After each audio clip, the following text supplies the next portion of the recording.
A note on whatever happened to Baby Jane. A brilliant film, a wonderful choice for the Armageddon that we will live through, maybe. And I mean, the coronavirus. And Trump as the leader of the free world, the stable genius.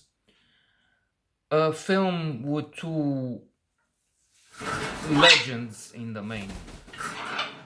main roles, the leading roles, and a horror movie. We don't expect two old ladies to be in something like that, unless, of course, they're both trapped, kidnapped, or victims and some lunatics. But in this case, one is torturing the other. One is the evil, and the other is the poor, good, kind victim. Or is it? Because what makes this film wonderful is the fact that it has a twist. I will not mention that, even if nobody is watching. Well, only you are watching. This one individual, maybe. But we're just doing it for fun. We're trapped anyway, as they say. One is definitely throughout the plot, throughout the motion picture, is really tormenting, really abusing the other. And that's Bette Davis. The victim is portrayed by Joan Crawford. Both of them, let's not say old, mature, a little past middle age. We need to say that. And while the character portrayed by Joan Crawford is immobilized, but she has the money, she has the power somehow, she had the success, and thus is the subject of the envy of her sister.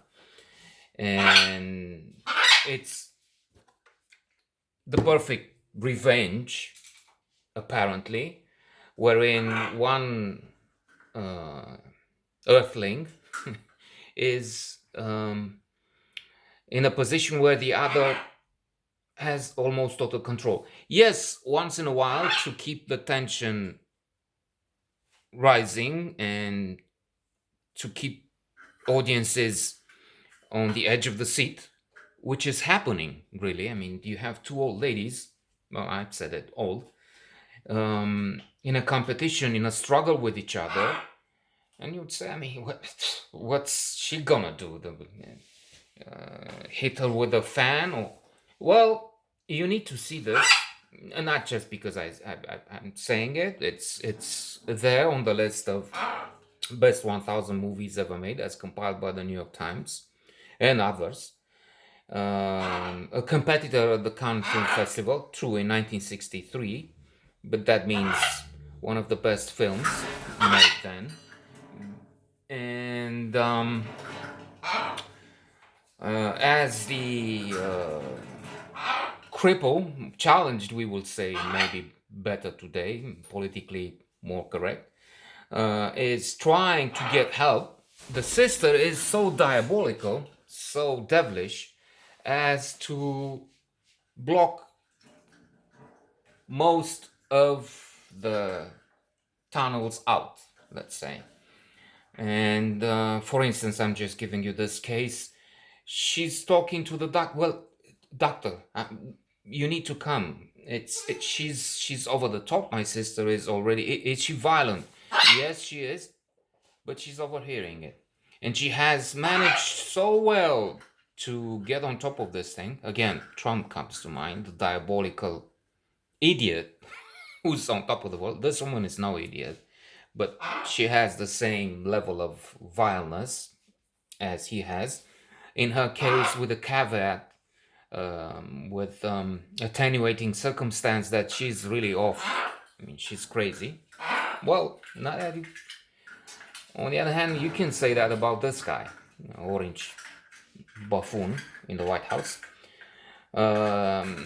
He's the epitome of evil. That's why. I mean, more recently, or for the past few years, this guy at least is measuring in terms of this is evil. This is at its maximum almost that we see it in terms of what he is, the damage he can do, what he represents. What was it? 60 million people. And how do you compare with that?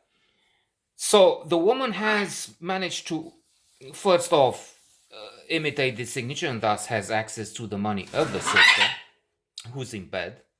And then from one point on, she's tied up by the evil sibling. And then she has the voice.